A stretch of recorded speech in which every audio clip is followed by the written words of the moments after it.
Number 6, Akankheyya Sutta, if a monk should wish. Thus have I heard. On one occasion, the Blessed One was living at Savatthi in Jeta's Grove, Anathapindika's park. There he addressed the monks thus, "Monks, Venerable Sir," they replied. The Blessed One said, "Monks, dwell possessed of virtue," and his moral conduct, possessed of the Patimokkha, restrained with the restraint of the Patimokkha, perfect in conduct and resort, and seeing fear in the slightest fault, trained by undertaking the training precepts. Stop here for a moment. This Patimokkha, I think in Mandarin is Poloti Mucha, and is a set of precepts for the monks. In our Theravada tradition, we have 227 precepts. And in the Mahayana tradition, they have 250 precepts for the monks. The precepts are almost identical, only there's a slight variation. I mean, some they put in front, it should be at the back and all that. And also they've added a section on concerning the stupa. You should, when you're near the stupa, you should be more respectful. You should not urinate in the direction of the stupa. You should not shit around the stupa. And you should not carry a corpse under the stupa. The stupa in those days probably was like a elevated structure with the relics at the top, and at the bottom people could pass across, could walk across. So that's why they say you're not supposed to carry a corpse under the stupa and all that. So the Mahayana monks, they have even 23 precepts more than the Theravada. And the precepts are almost identical. But unfortunately nowadays they don't put much emphasis on the precepts. So this Patimokkha is the set of the 200 over precepts. This is the Patimokkha, and this is recited every 2 weeks on the Uposatha day.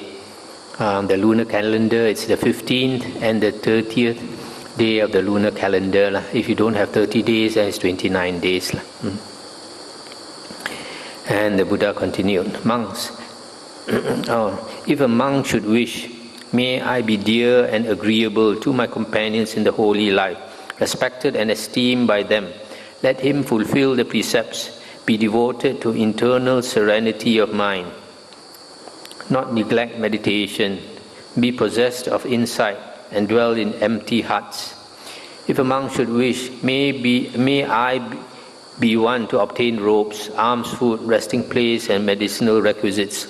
Let him fulfill the precepts, be devoted to internal serenity of mind, not neglect meditation, be possessed of insight, and dwell in empty huts. Similarly, if a monk should wish, may the services of those whose robes, alms, food, resting place, and medicinal requisites are used bring them great fruit and benefit. Let him fulfill the precepts, be devoted to internal serenity of mind, etc. If a monk should wish, when my kinsmen and relatives who have passed away and died remember me with confidence in their minds, may that bring them great fruit and great benefit. Let him fulfill the precepts, be devoted to internal serenity of mind, etc. If a monk should wish, may I become a conqueror of discontent and delight, and may discontent and delight not conquer me. May I abide transcending discontent and delight whenever they arise. Let him fulfill the precepts, be devoted to internal serenity of mind, etc. If a monk should wish, may I become a conqueror of fear and dread, and may fear and dread not conquer me. May I abide transcending fear and dread whenever they arise. Let him fulfill the precepts, be devoted to internal serenity of mind, etc. If a monk should wish, may I become one to obtain at will, without trouble or difficulty, the 4 jhanas that constitute the higher mind, and provide a pleasant abiding here and now. Let him fulfill the precepts, be devoted to internal serenity of mind, etc. If a monk should wish, may I contact with the body and abide in those liberations that are peaceful and immaterial, transcending forms. Let him fulfill the precepts, be devoted to internal serenity of mind, etc.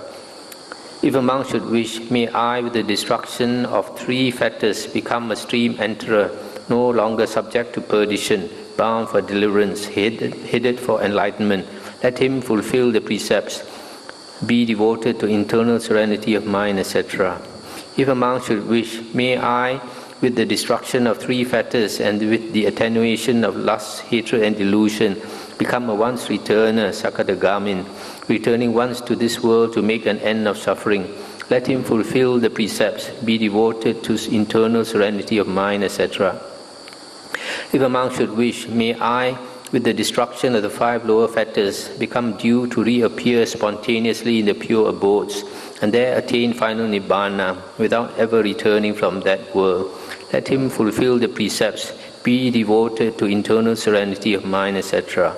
If a monk should wish, may I wield the various kinds of supernormal power. Having been one, may I become many. Having been many, may I become one. May I appear and vanish. May I go unhindered through a wall, through an enclosure, through a mountain as though through space.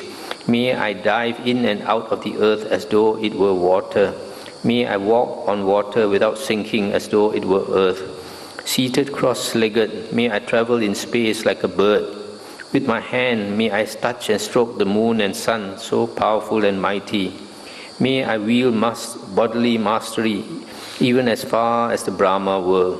Let him fulfill the precepts, be devoted to internal serenity of mind, etc. If a monk should wish, may I, with the divine ear element, which is purified and surpasses the human, hear both kinds of sounds, the divine and the human, those that are far as well as near. Let him fulfill the precepts, be devoted to internal serenity of mind, etc. If a monk should wish, may I understand the minds of other beings, of other persons, having encompassed them with my own mind. May I understand the mind affected by lust as affected by lust, and the mind unaffected by lust as unaffected by lust. May I understand the mind affected by hatred as affected by hatred, and the mind unaffected by hatred as unaffected by hatred. May I understand the mind affected by delusion as affected by delusion, and the mind unaffected by delusion as unaffected by delusion. May I understand a contracted mind as contracted, and a distracted mind as distracted. May I understand an exalted mind as exalted, and an unexalted mind as unexalted. May I understand a surpassed mind as surpassed, and an unsurpassed mind as unsurpassed. May I understand a concentrated mind as concentrated, and an unconcentrated mind as unconcentrated. May I understand a liberated mind as liberated, and an unliberated mind as unliberated. Let him fulfill the precepts, be devoted to internal serenity of mind, etc.